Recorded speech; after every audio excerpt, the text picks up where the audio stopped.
بسم الله الرحمن الرحيم. يا قاضي الحاجات يا قاضي الحاجات يا قاضي الحاجات يا قاضي الحاجات. اعوذ باللہ من الشیطان الرجیم. بسم اللہ الرحمن الرحیم.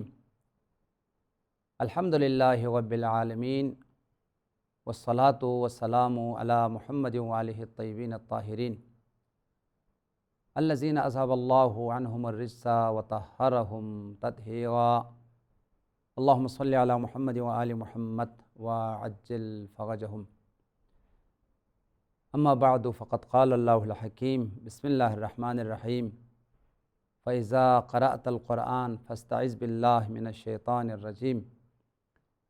وقال مولانا سید الساجدین زین العابدین علی بن الحسین علیہ السلام: اللہم انی اعوذ بک من ہیجان الحرص وثورۃ الغضب. مومنین کرام، دعائے استعاذہ امام سجاد کے حوالے سے ہماری گفتگو ہے. اس دعا میں حضرت سید الساجدین نے بارگاہ الہی میں پناہ مانگتے ہوئے اپنے آپ کو دامن الہی کے آغوش میں قرار دیتے ہوئے 44 خامیوں سے اور 44 برائیوں سے اور انسانی جو کمزوریاں ہیں، انسانی جو خامیاں ہیں اور اخلاقی جو بیماریاں ہیں، ان سے بارگاہ الہی میں پناہ طلب کی ہے. اور در حقیقت انسان کو دعا کی صورت میں کائنات کی مومنین اور مسلمین کو مولا نے یہ تعلیم دی ہے کہ انسان کی کمزوریاں کیا ہے، خامیاں کیا ہے، وہ اخلاقی رذائل کیا ہیں جن سے انسان کو اجتناب کرنی چاہیے. اور ان سے اجتناب کیے بغیر اور اپنے آپ کو نجات دیے بغیر نہ دنیا میں کامیابی ہے نہ آخرت میں کامیابی ہے. لہٰذا یہ جو رذائل اور خامیاں اور اخلاقی برائیاں جو بیان کی گئی ہے، یہ انسان کی دنیا اور آخرت دونوں کی تباہی کے اسباب ہیں. انسان تباہی سے، بربادی سے، دنیا اور آخرت کے عذاب و عقاب سے اس صورت میں محفوظ رہیں گے کہ وہ ان خامیوں سے اپنے آپ کو نجات دیں، اور نجات دینے کے لیے عملی کوشش بھی کریں اور ساتھ ساتھ رب العزت کی بارگاہ سے مدد بھی طلب کریں اور اپنے آپ کو خدا کی آغوش رحمت میں قرار دیں. لہٰذا اسی وجہ سے اس دعا کا نام دعا استعاذہ رکھا گیا ہے. استعاذے کا مفہوم کیا ہے، استعاذہ کا معنی کیا ہے، آپ کی خدمت میں عرض کیا.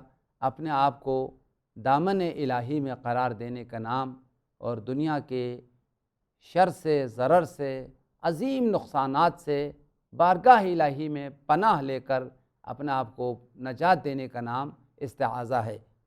قرآن پاک میں متعدد آیات میں استعاذے کا حکم دیا گیا ہے. وہ خدا سے مدد طلب کریں، اپنے آپ کو بارگاہ الہی میں رحمت الہی کے آغوش میں قرار دیں. اس لیے کہ انسان کمزور ہے، وہ مختلف شر سے، ضلالت سے، گمراہیوں سے بچنے میں ناتوان ہے، ضعیف ہے. لہٰذا ضعیف ہمیشہ قوی کی طرف پناہ لیتا ہے، قوی سے مدد لیتا ہے. خدا سے زیادہ کوئی قوی نہیں ہے. لہٰذا اس کی بارگاہ میں اپنے آپ کو قرار دیں اور اس سے پناہ مانگیں. کس چیز سے پناہ مانگیں؟ اب متعدد روایات میں اور متعدد آیات میں استعاذہ کے اور پناہ مانگنے کے موارد کو بیان کیا گیا ہے. انہی میں سے استعاذہ کے موارد اور استعاذہ کی ضرورت اور استعاذہ کی اہمیت اور استعاذہ کا حکم دیتے ہوئے سورہ مبارکہ نحل کی آیت نمبر 98 ہیں. اس میں رب العزت کا فرمان ہے: فَإِذَا قَرَأْتَ الْقُرْآنَ فَاسْتَعِذْ بِاللَّهِ مِنَ الشَّيْطَانِ الرَّجِيمِ. استعاذے کا دستور اور استعاذے کا حکم دیتے ہوئے ایک مورد کو بیان کیا ہے. رب العزت کا فرمان ہے: جب تم قرآن پاک کی تلاوت کرو گے، قراءت قرآن کے لیے، تلاوت قرآن کے لیے اپنے آپ کو آمادہ اور تیار کرو گے، تو پھر خدا سے پناہ مانگو، اپنے آپ کو آغوش رحمت الہی میں قرار دے دو. من الشیطان الرجیم، شیطان کی شر سے، شیطان کی گمراہیوں سے. لہٰذا ایک مورد جو استعاذے کا حکم آیا ہے کہ تم استعاذہ کرو، خدا سے پناہ طلب کرو، شیطان سے اور شیطان کی شر سے۔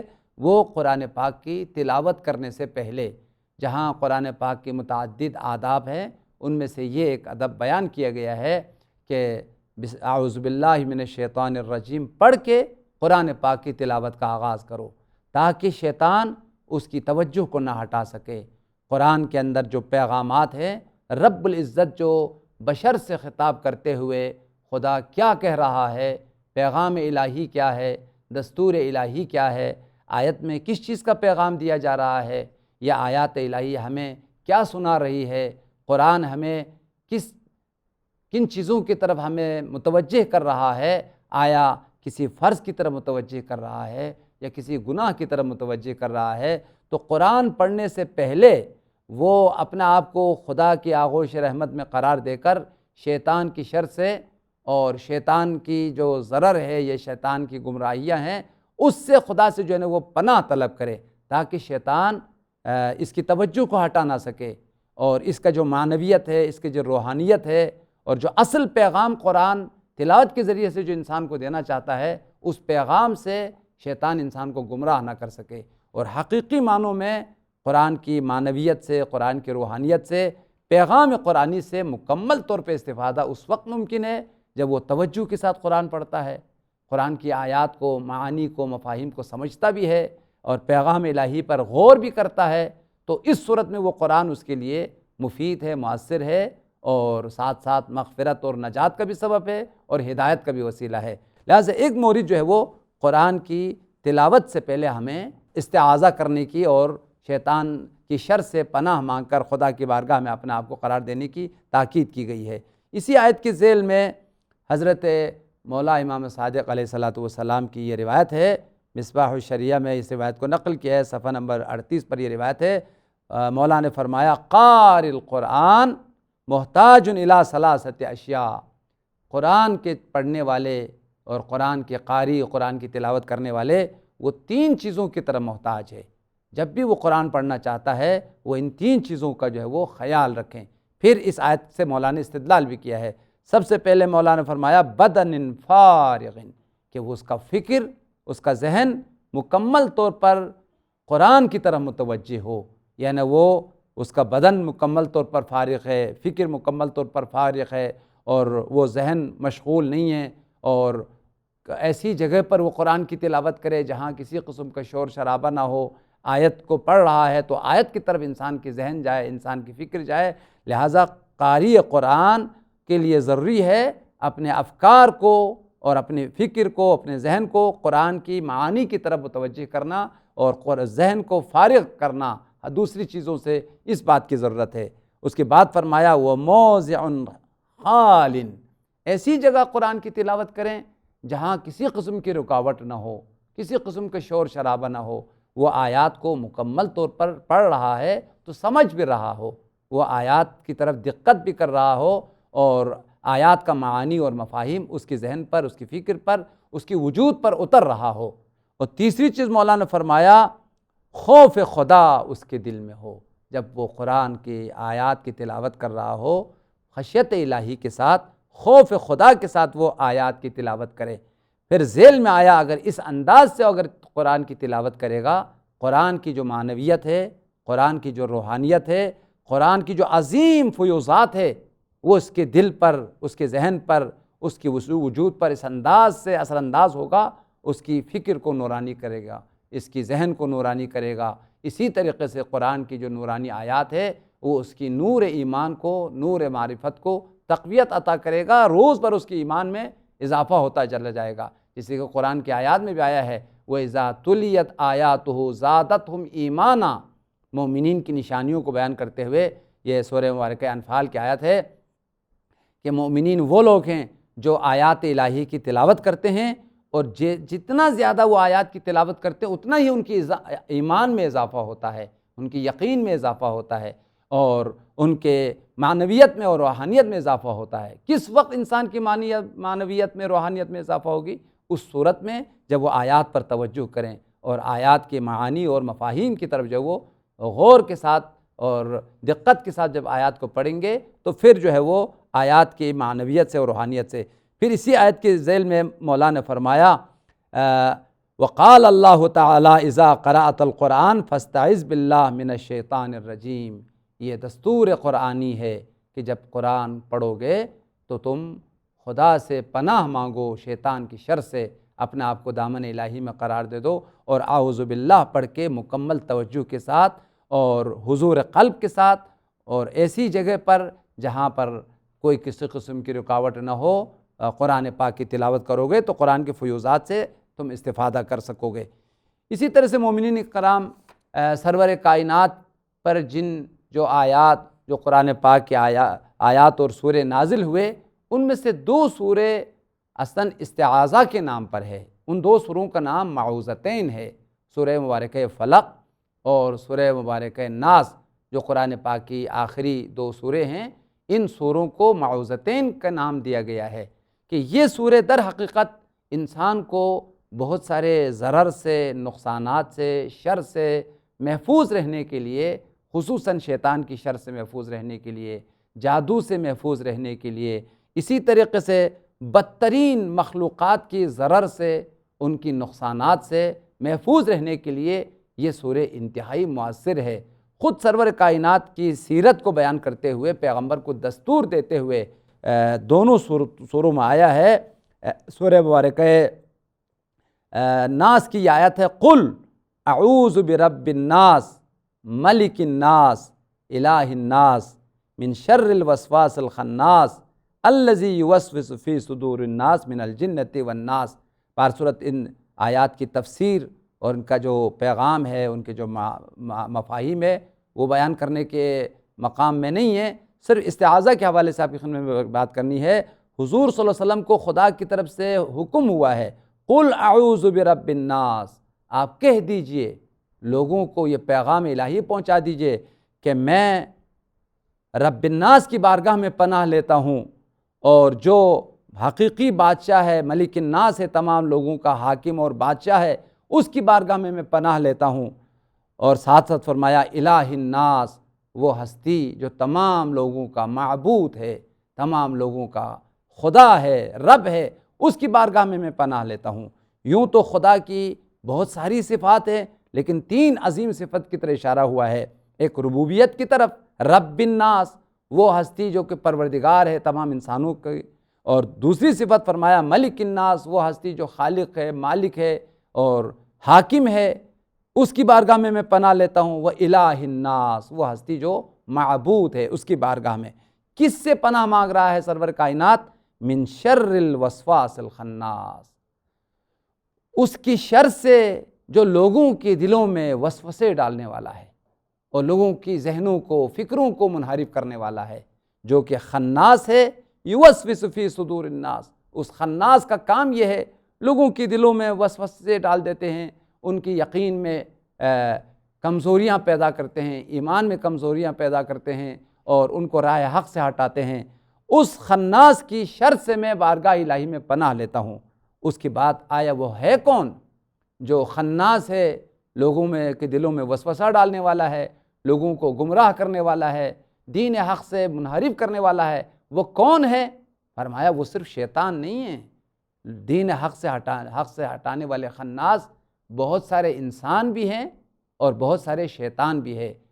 جنوں میں سے بھی، انسانوں میں سے بھی بہت سارے خناس ہیں جو لوگوں کے عقائد کو خراب کرتے ہیں، لوگوں کو منحرف کرتے ہیں، لوگوں کے دلوں میں وسوسے ڈالتے ہیں۔ یہ صریح آیت ہے من الجنۃ والناس، وہ خناس جنوں میں سے بھی ہے اور انسانوں میں سے ہے۔ ان سب کی شر سے میں بارگاہ الہی میں پناہ مانگتا ہوں۔ مومنین کرام، خناس صرف شیطان نہیں ہے، انسان بھی خناس ہو سکتا ہے۔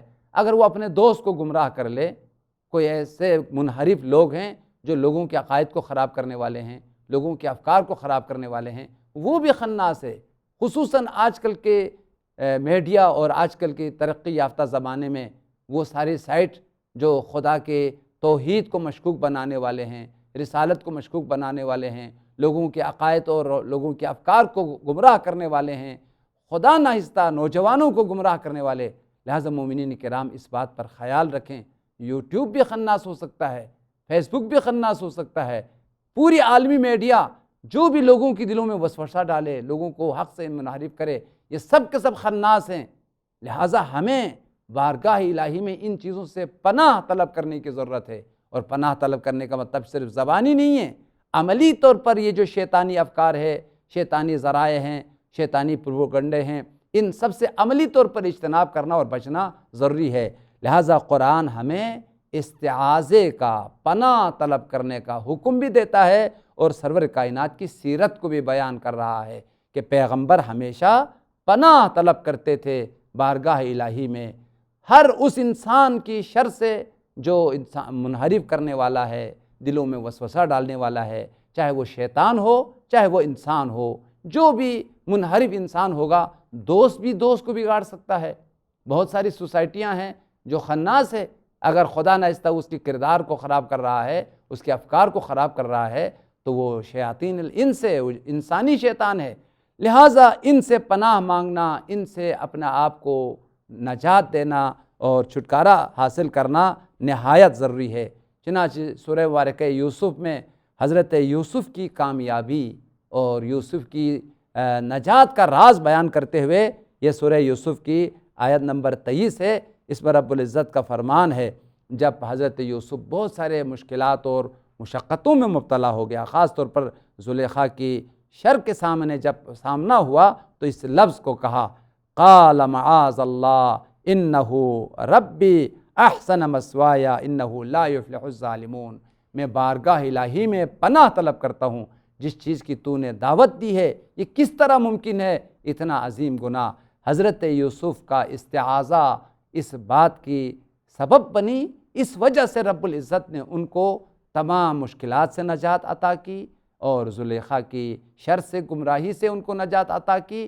اس وجہ سے سورہ یوسف کو احسن القصص کہا گیا ہے۔ یہ بہترین داستان ہے، اس لیے کہ حضرت یوسف نے قدم قدم پر اپنے آپ کو دامن الہی میں پناہ لی اور آغوش الہی میں قرار دی، اپنے آپ کو کمزور قرار دیتے ہوئے، چاہے وہ کنویں میں گئے وہاں پر بھی خدا سے مدد طلب کی، دامن الہی میں اپنے آپ کو قرار دیا، چاہے وہ ملک مصر میں مختلف مشکلات میں پڑے، ان تمام موارد میں جب خدا سے مدد طلب کی، آغوش الہی میں اپنے آپ کو قرار دیا، تو رب العزت نے ان کو تمام مراحل میں کامیابی عطا کی اور مصر کی بادشاہیت اور سلطنت اور اس عظیم مقام پر پہنچایا۔ لہٰذا قرآن ہمیں نمونہ دیتا ہے اور درس یہ پیغام دیتا ہے کہ استعاذہ سنت انبیاء ہے، سیرت انبیاء ہے، اپنا آپ کو کمزور سمجھو اور خدا سے پناہ اور خدا سے مدد طلب کرتے رہو۔ بارگاہ الہی میں دعا ہے، خدائے پروردگار ہمیں امام سجاد کی اس عظیم الشان دعائے استعاذہ کے ذریعے سے اپنی خامیوں کی اصلاح کرنے کی اور اپنے آپ کو ہمیشہ دامن رحمت الہی میں قرار دینے کی توفیق عطا فرما۔ اللہم صلی علی محمد وآل محمد وعجل فرجہم۔ اللهم صل على محمد وآل محمد اللهم صل على محمد وآل محمد اللهم صل على محمد وآل محمد اللهم صل على محمد وآل محمد